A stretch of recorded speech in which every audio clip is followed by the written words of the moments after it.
Okay. Hi, I'm Audrey. I'm Lisa. I'm Anna. I'm Rachel. I'm Joseph. Okay. Where's the time person? Okay, sorry. Okay.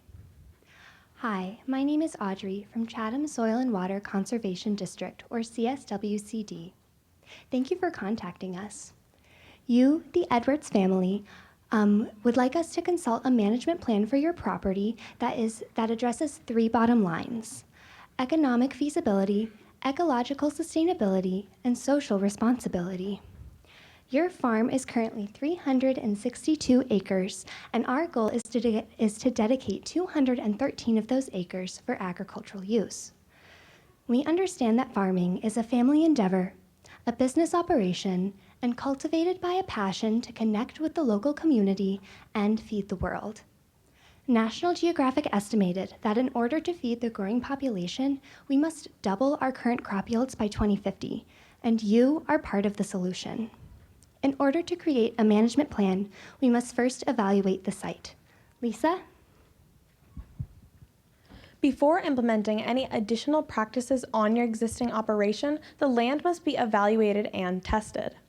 First, we recommend the use of drones for site evaluation. Drone companies like Precision Hawk, a Raleigh-based business, are focused on automating and optimizing farm management by detecting areas of low fertility with the use of aerial imaging. Soil testing is also important to find areas with increased yields. One way to do this is grid sampling, where a field is divided into multiple plots and a soil sample is taken from each plot. This more accurately describes the quality of soil across every field, so specific alterations can be made. We also suggest the creation of a nutrient management plan. This plan evaluates the ratio of NPK, or nitrogen to phosphorus to potassium, that can be adjusted to improve soil quality and ensure higher crop yields. Going back to drones, not only are they easy to use for the average farmer, but they also come at low costs. According to many Precision Hawk professionals, drones in agriculture lead to more time-efficient operations, enabling decisions in days instead of weeks. We also suggest using many soil BMPs, such as no-till agriculture. This is the process of not tilling fields after a harvest and leaving crop residue behind. Reducing this tillage allows the soil to remain undisturbed and helps to maintain the soil structure and increase tilth, which facilitates water infiltration and aeration within the soil. For our cover crops, to terminate them, we also recommend using a roller crimper, which will break the stems and kill the cover crops without the use of herbicides and minimal soil disturbance. With the site and soil assessed, Anna will discuss our crop rotation. For your crops, we first of all want to recommend to pull out of the tobacco production industry. This is because of increasingly reduced demand for tobacco, especially given FDA recent campaigns to completely stop tobacco consumption in the public. To start off, we have decided on 2 crop rotations for your farm. The first is a 3-year corn, cotton, and soy rotation. This rotation already uses crops that are used on your farm, and during the cool season, we recommend cover cropping with mustard and a crimson clover and annual ryegrass mix. These are the fields we recommend using for this rotation. The different colors represent the different crops that would grow at that time on those fields. For the second rotation, we recommend a sweet potato, corn, and soy rotation. We suggest replacing tobacco with sweet potato on your property because sweet potato has an increased demand, unlike tobacco, and has a comparable market value. For most of the crops, we recommend doing the no-till practices that Lisa mentioned earlier. However, before planting the sweet potatoes, we do recommend tilling to ensure a more successful crop. These are the fields we recommend using for this rotation. We chose a mix of crimson clover and annual ryegrass as a cover crop, since the crimson clover is an extremely inexpensive legume that will fix nitrogen, while the annual ryegrass will keep this nitrogen from leaching from the soil. We also chose mustard as a cover crop, since mustard is a natural biofumigant. This means that it releases a natural weed repellent into the soil that also repels nematodes, lygus beetles, and other bacterial infections. This natural weed repellent will remain active in the soil for 2 to 3 years and will not affect the growth of most of your crops. However, it could affect the development of your sweet potato tubers. Therefore, we recommend planting the mustard cover crop immediately after sweet potato harvest.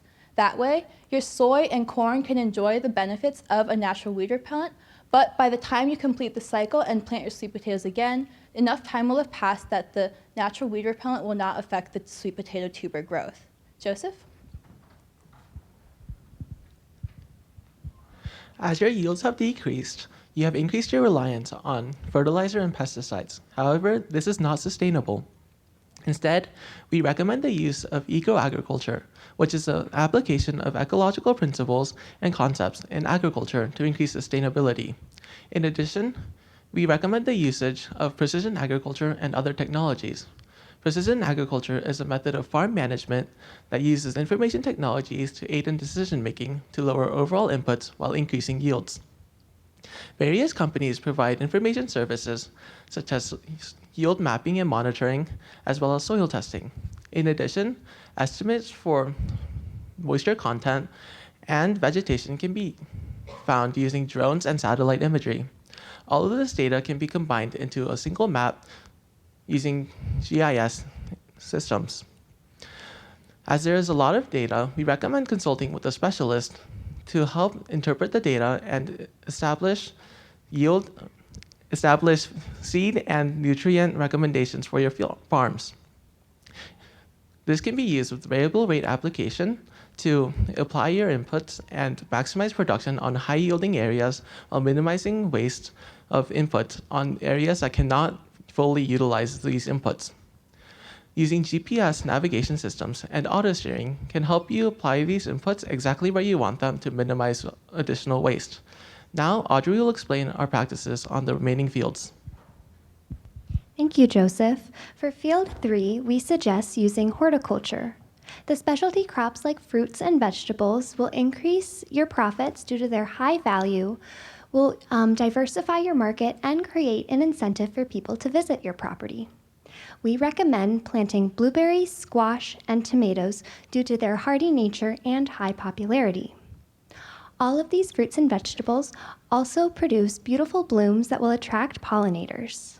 What's good for the bee is good for you and me, because not only does this mean healthy plants and a happy ecosystem, but it puts money directly into your wallet.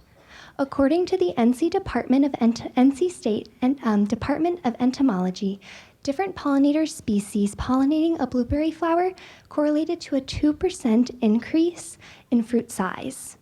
Now Anna will discuss how we're going to create pollination on your property. To jumpstart bringing pollinators to your farm, we recommend renting a small area of land near the garden on Field 3 to local beekeepers. This is facilitated by the North Carolina Bee and Honey Act, which supports the beekeeping industry and also facilitates communication and relationships between local beekeepers and local pollinator habitat owners. To further incentivize these beekeepers to come to your property, we, your local SWCD, will also give these beekeepers aid in applying for the North Carolina Beehive Grant, which will give these beekeepers money to build new hives on your property. The garden on Field 3 is also eligible for a Sustainable Agriculture Research and Education Grant, which will give you up to $10,000 for this project. Finally, this garden is also eligible for the Agricultural Reinvestment Program Grant, which will give you up to $9,000 for innovative farming, including the heirloom products that Joseph will now discuss. We recommend growing heirloom varieties of tomato and squash on your farm. There are a variety of heirloom cultivars, and planting multiple types will increase your appeal to various markets. In addition, heirloom crops increase the genetic diversity found on your farm, which is one of the 3 elements of agricultural biodiversity, according to the Convention on Biological Diversity. Increasing genetic diversity can act as a form of insurance for your farm, as certain cultivars may survive pest and disease outbreaks that others cannot. This is also why we do not recommend the use of genetically modified crops, as they reduce genetic diversity in favor of other traits. In addition, traditional varieties sacrifice on taste and nutrition in favor of transportability. However, because you're producing for local farms, local consumers, this is not an issue, and you can choose heirloom products to increase your quality.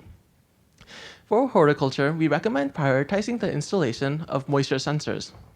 The crops that you will be growing, especially the tomato, are highly sensitive to the amount of moisture that they receive. The sensors will automatically measure the amount of water in your fields, and if conditions are too wet or too dry, they will notify you so you can turn your irrigation systems on or off depending on your needs. Now, Rachel will address your flooding concerns. One of the concerns you listed was the frequent flooding of areas 9, 14, and the edges of 13 and 15. Therefore, we suggest first adding a riparian buffer to the edges of the deep river because we believe that the proximity of these fields to the deep river is what is causing the frequent flooding. We also suggest converting these highly at-risk areas into wetlands. And to the right is a list of grants that can help in aiding in this. Secondly, wetlands are not only just a very important habitat for a variety of organisms, but wetlands also act as a natural flood retention area, according to the EPA. And they're able to absorb very large amounts of water. And so by having wetlands on the edges of your fields, you'll be able to prevent floods from seeping into further inland areas.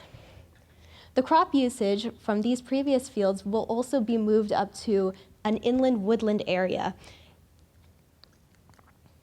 If you are one of the farmers in North Carolina who uses tile drainage, we also suggest using a saturated riparian buffer. This technology includes underground piping along the edges of your field, as well as an outlet that can be raised or lowered in order to be able to control the amount of water and nutrients flowing out of your field. According to studies by Iowa State University, using a saturated riparian buffer can help improve crop yields and also can retain up to 90% of nutrients such as nitrogen in your soil.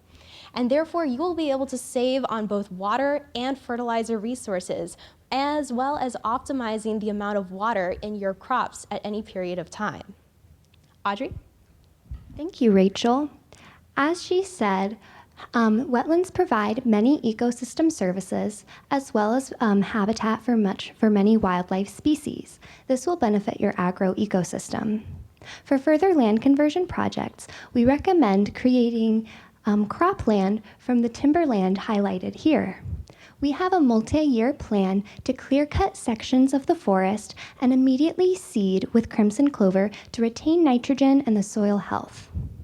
More than that, this will create an early successional community to benefit many wildlife species. Saying this, it will not be habitat loss, but will create new habitat. And once the fields are fully established, this will be part of our habitat enhancement.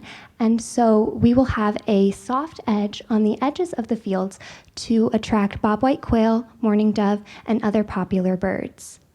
With this, you can add it to your 4-year cotton, soy, corn rotation by adding another year of corn on the end.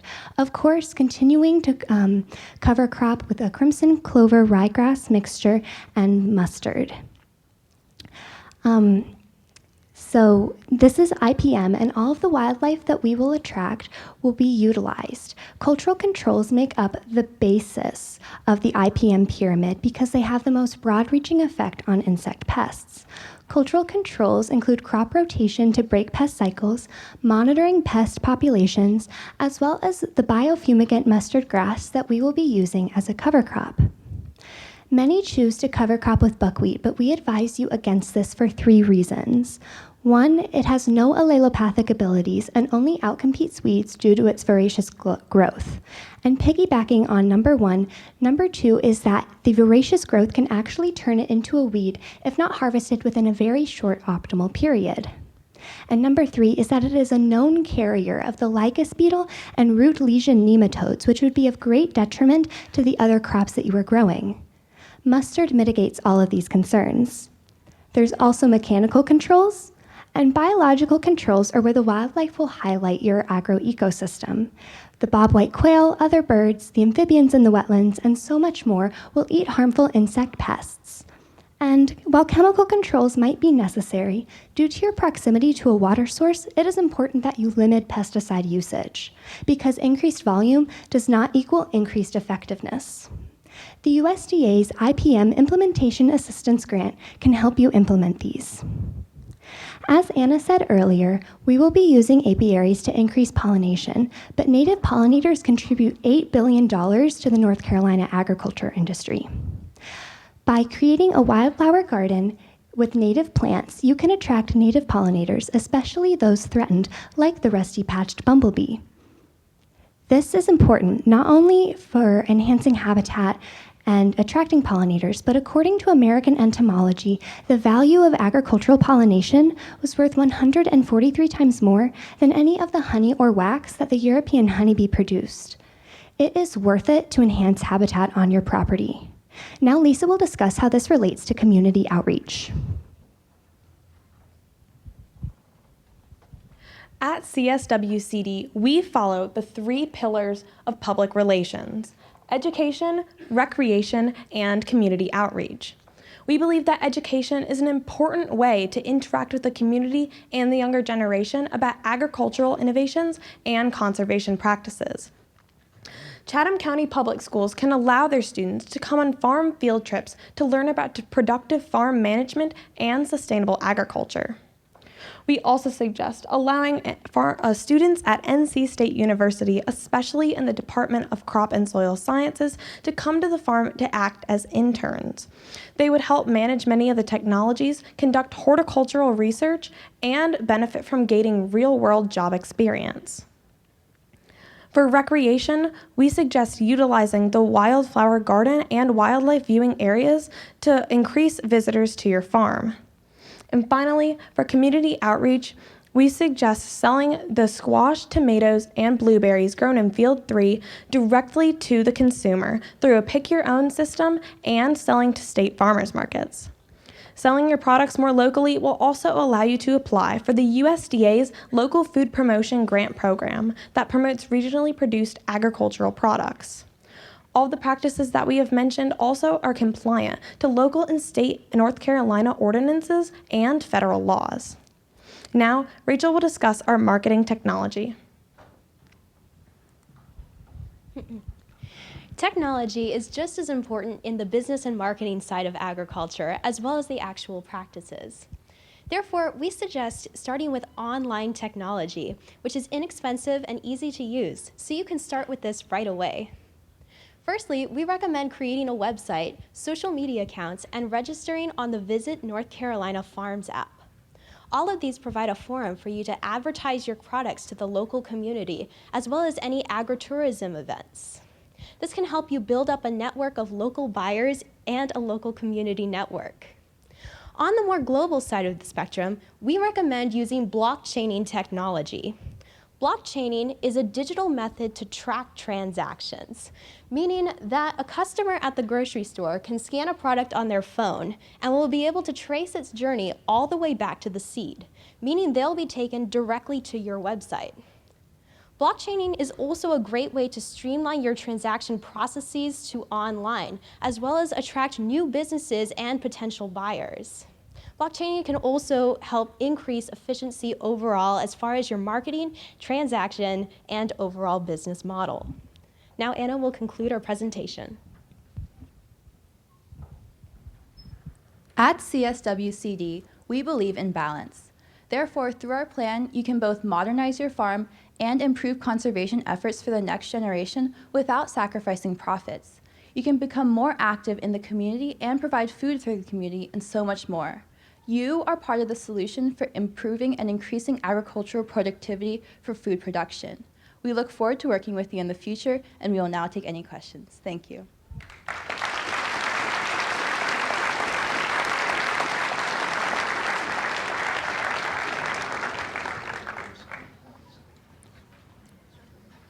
Okay, so again, great presentation. I've got to ask one question. Well, more than one maybe. Why use drones to do a soil survey when you have one?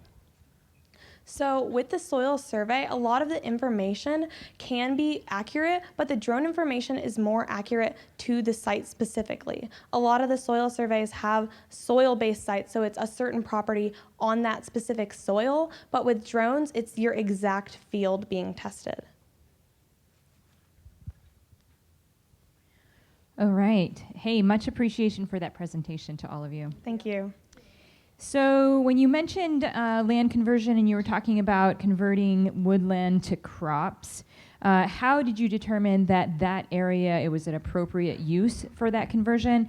And what implications are there for potential implications for wildlife, water, air, and rare plants? Exactly. If we could get this slide, that would be really helpful. But so we decided that that would be a wonderful area to put cropland for 3.5 reasons. So number one, it's more inland. So your flooding concerns are kind of mitigated because the wetlands act as a flood barrier, and it's also farther away from the floodplain. Further, we do maintain a habitat corridor, if you can see, if I could get that. So here, wildlife will not be trapped and no habitat fragmentation will occur. The implications for wildlife are mostly beneficial because of the soft edge that we are creating. And again, that habitat corridor and the biodiversity that we are promoting are going to be beneficial for wildlife.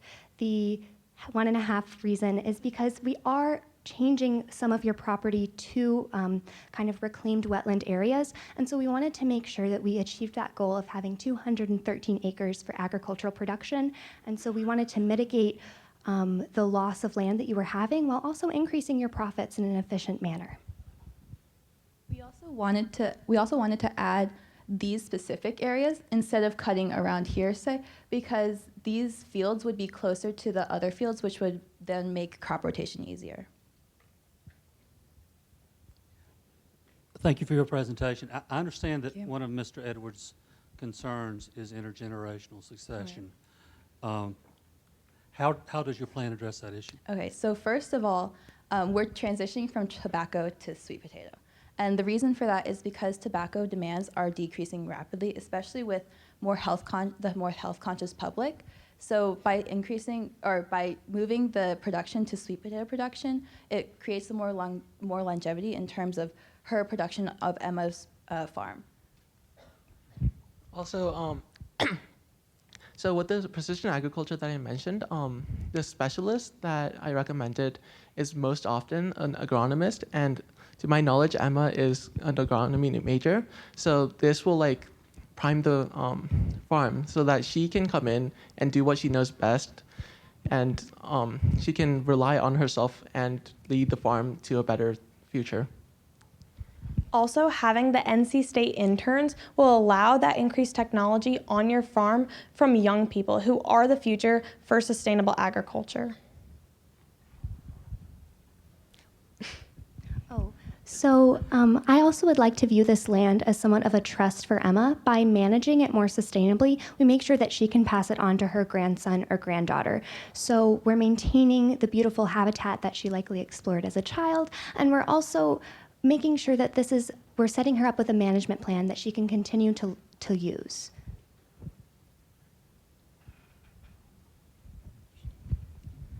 You recommended several very good initiatives for the farm. Do you have a sense of what sort of upfront cost the farm might incur, and then longer term, how long it might take to balance those out, and what maybe the increase or decrease in his operational cost might be, what the factors would be there? Okay, yeah, you can start. Well, so we have a bunch of grants. We have a list of grants that we can use to cover a lot of the cost. And there's also a cost share program that we didn't have space to put onto our program, but it will cover around 75% of the cost for water quality. And we will also, with the timber harvest as well from that area that we're cutting down, we can use those funds either in the wildlife conservation or with helping purchase this new equipment. And Joseph also recommended a cooperative where we could then put the tobacco equipment that we're no longer using into this cooperative. And then we could pool money, or there could be another farm who already has some of the equipment, and so we would then reduce costs that way. Okay, while we're waiting, you mentioned riparian buffers, okay, and you talked about them for flood prevention, flood mitigation. How do they work for flood prevention, flood mitigation? Excellent question. So a riparian buffer is basically an area of vegetation that is found along the edges of a stream. And so the picture that we were given is not exactly clear as to what is on the edges of the deep river. However, if you look very closely, you can see that there is a very tan line, which shows that there may have been eroded vegetation or no vegetation whatsoever. And this vegetation is important for flood prevention and overall stream health, because the root systems are able to stabilize the banks, hold in the soil, which first of all prevents erosion, as well as the vegetation is also able to act as a literal buffer for any floodwaters or anything such as that. In addition, riparian buffers also serve as a very important habitat for a variety of organisms and will help to filter runoff from your farm. So the buffer sort of works two ways. It both helps the water quality of your water systems and will also help to protect your stream and your land. You mentioned possibly doing some U-pick blueberries or blackberries, or possibly selling at farmers markets. Have you done a cost-benefit analysis to see which one would be more economically feasible, as to being on the farm or harvesting yourself and going somewhere else to deliver them and sell them? Right, so the important thing here is that you're selling directly to the consumer. If you sell to a manufacturer or a distributor, you're losing that initial cost that consumers are willing to pay. Consumers are also willing to pay for experiences, and so the cost-benefit analysis there would be the farmer's market allows for us to control the quality and set prices kind of with the market in mind, but with consumers coming to our farm, the cost there is that you need to manage people. There's liability involved, but the benefit is A, you're connecting the farm with the community, and you're providing an experience. Beyond that, you're also providing access to agriculture, and even more, the benefit is that you're selling directly to the consumer. So one benefit of Pick Your Own is that it gets these consumers onto your property. And so this can play a big role in education, especially because these consumers will then take these memories that they have and tell the other friends or family about them and bring more people to your farm. So the value of the education that the Pick Your Own is bringing to your farm is one of the greater assets that we chose. That's why we chose Pick Your Own. And in the Pick Your Own area, which will probably be near the farm yard and near Field 3 where they're being grown, that's also where one of our pollinator areas are. And so with that education, we can educate them also on the pollination. You all mentioned the Wetland Reserve Easement Program. Can you tell, did you tell Mr. Edward who administered that program and how he could go about signing up for it? So the easement program is managed by the NRCS and also funded primarily or run by the local SWCD. So we would help him to do that. I do not know the director of this program in Chatham County or the state of North Carolina. What I can tell you is that it can provide a lot of financial assistance and is also a great way to promote wetland ecosystems. Okay, me again. So you talked about doing no-till. How do you no-till sweet potatoes? Oh, yeah, so we were planning on actually tilling sweet potatoes, but not tilling any of the other crops. And would you like to? So the reason we chose sweet potatoes is because of how high the market value is. So in that, we do have to sacrifice some conservation efforts by tilling, but that is balanced by the other rotation that we're doing that is going to be completely no-till. You guys have a number of good recommendations. Have you thought through in what order you would recommend that the family take on these recommendations? Yeah, so there is a tentative order. Of course, there needs to be a lot of adaptability involved, but I would make sure that the cropland renovation is starting pretty much immediately, because the income that you can get from harvesting timber can start supplementing. Hope you got it.